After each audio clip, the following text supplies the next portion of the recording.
It was 60 years ago today that Dr. Martin Luther King Jr. extolled those famous words, "I have a dream," at the March on Washington. CBS's Nikole Killion got a rare look at a draft of the historic speech.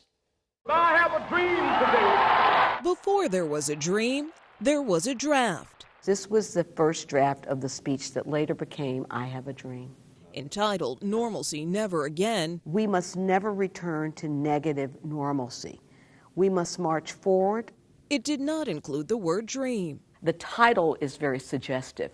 Normalcy never again. It's almost, it's suggesting that we're not going to go back to the way it used to be. The earlier draft is not as rosy and optimistic as I Have a Dream. Vicki Crawford oversees the Morehouse College King Collection at the Atlanta University Center Woodruff Library. We are inside the vault, where CBS News was granted rare access to King's personal papers. He read poetry, literature, and library. How did Normalcy Never Again evolve into I Have a Dream?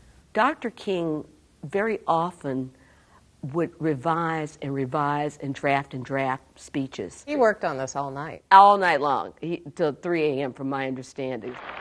But when he got to the podium, something changed. For the first, 10, 15 minutes, he read the text.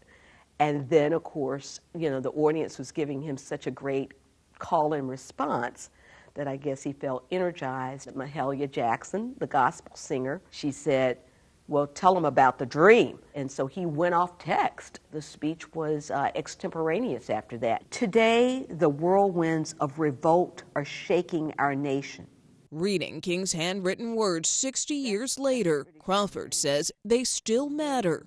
The struggle continues. And though we've come a long ways, we've got a long way to go. To keep the dream alive. Free at last! Free at last! Thank God Almighty! We are free at last! Nikole Killion, CBS News, Atlanta.